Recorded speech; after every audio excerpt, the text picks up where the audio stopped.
नमस्कार दोस्तों, स्वागत है आपका मेरे चैनल पे।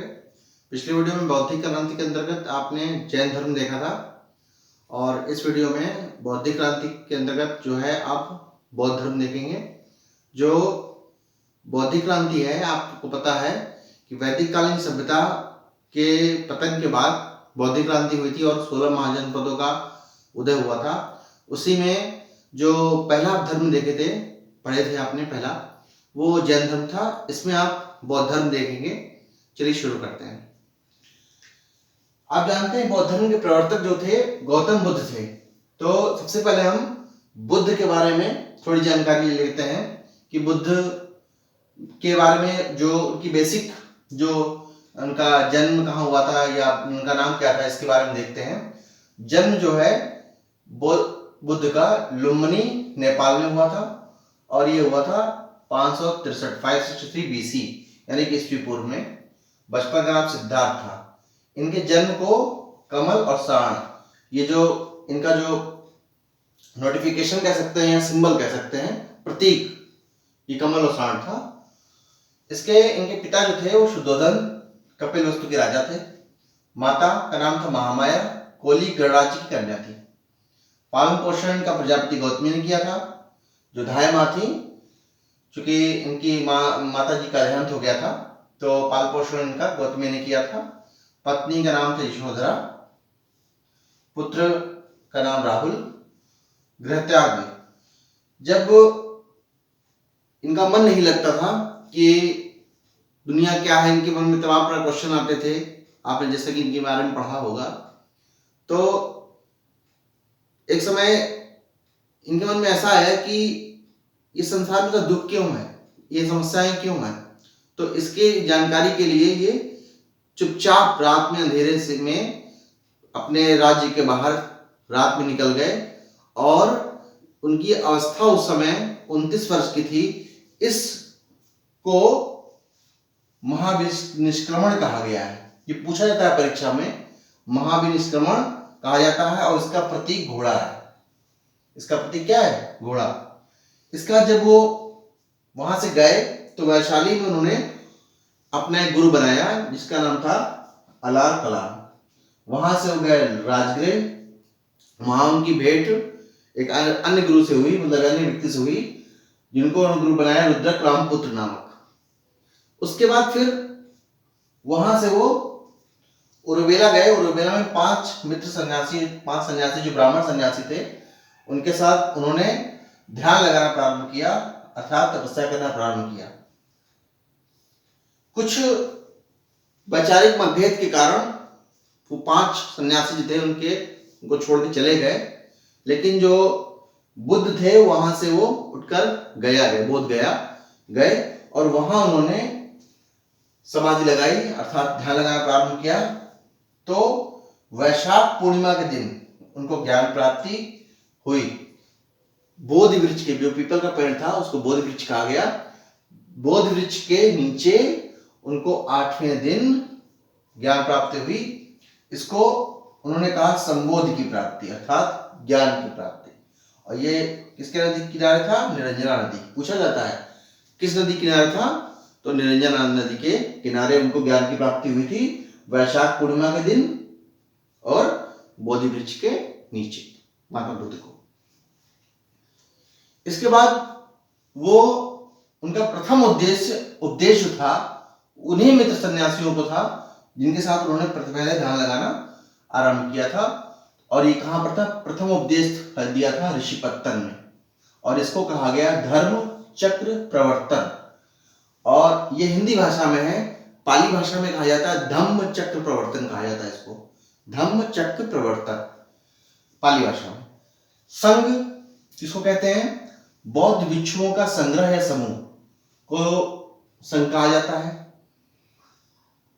आम्रपाली ने बुद्ध को आम्रवन दान दिया। ये कुछ घटनाएं हैं जो पूछी जाती हैं अक्सर परीक्षा में, उनको नोट कर लिया है और आप भी इसको याद कर लेंगे तो आपको अच्छा रहेगा।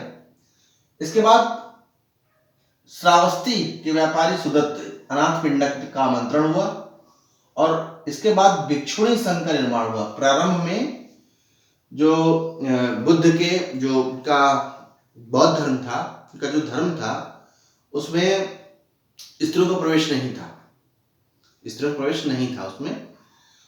तो जब ये श्रावस्ती के व्यापारी अनाथ पिंडक का आमंत्रण हुआ तो उसके बाद से जो है आनंद के कहने पर जो है भिक्षुणी संघ का निर्माण हुआ और प्रथम जो भिक्षुणी बनी वो उनकी दाई माँ प्रजापति गौतमी बनी।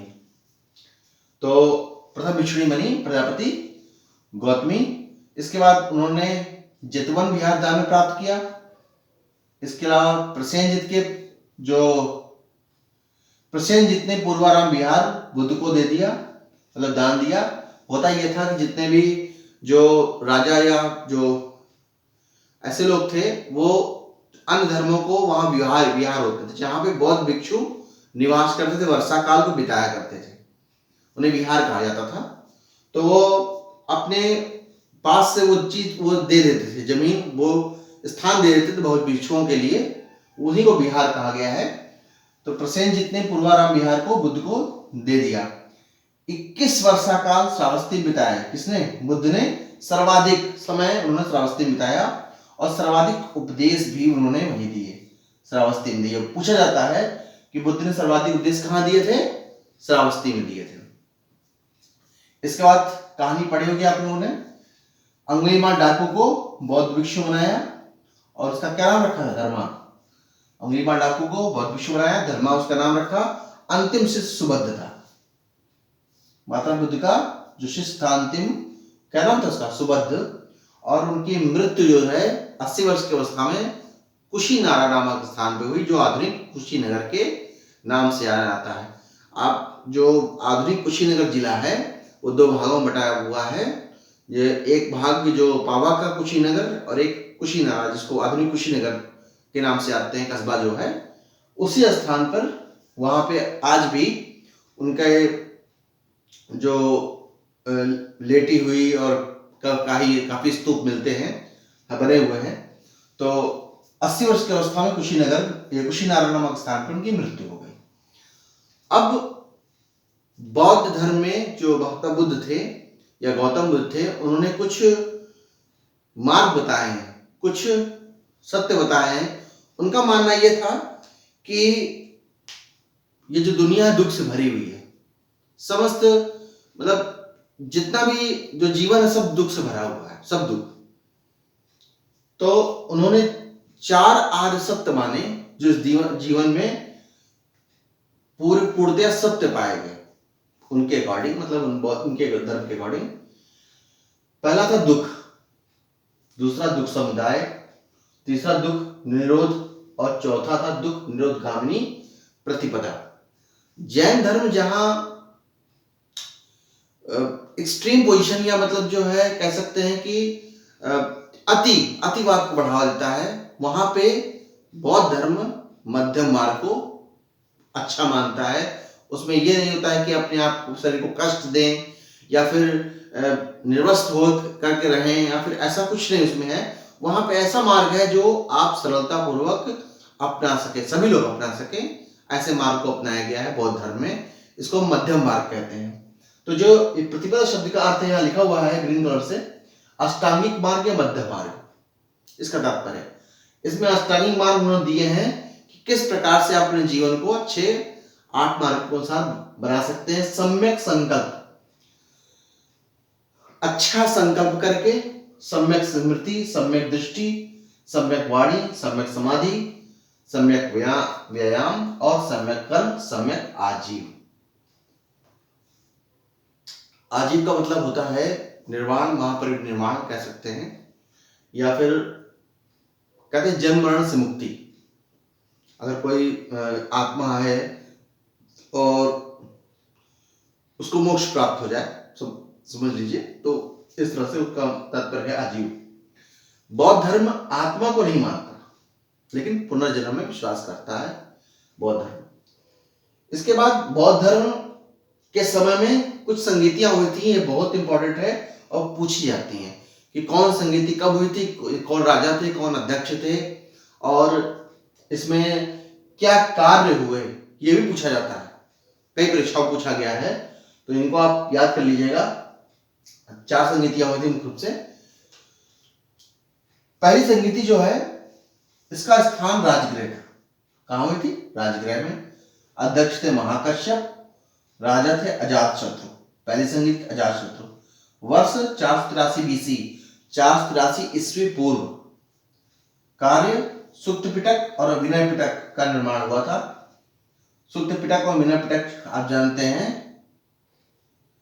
बौद्ध धर्म के जो है एक कथा वस्तु है इसमें, वो ही है। सेकंड जो आपका संगीति हुई थी वो हुई थी वैशाली में। कहाँ हुई थी? वैशाली में। इनके अध्यक्ष थे सर्वकामी, राजा थे कालाशोक और 383 BC में हुई थी। इसमें महासंघिक और स्थावरवादी नामक ग्रंथों की रचना हुई थी। ये ग्रंथ है, ग्रंथों की रचना हुई थी। इसके बाद जो तीसरी बौद्ध संगीति हुई थी वो हुई थी पाटलिपुत्र में। इसके अध्यक्ष थे मोगली पुत्र त्रिश्य। और आपको वर्दी के अलावा हम बोल रहे हैं वो लिसन साउंड से लिख लीजिए। तो थर्ड है पाटलिपुत्र में मोगली पुत्र त्रिश्य और राजा थे अशोक, 251 BC। कार्य था अभिधम्म पिटक और कथावत्थु। कथावत्थु नामक पुस्तकों का निर्माण हुआ था।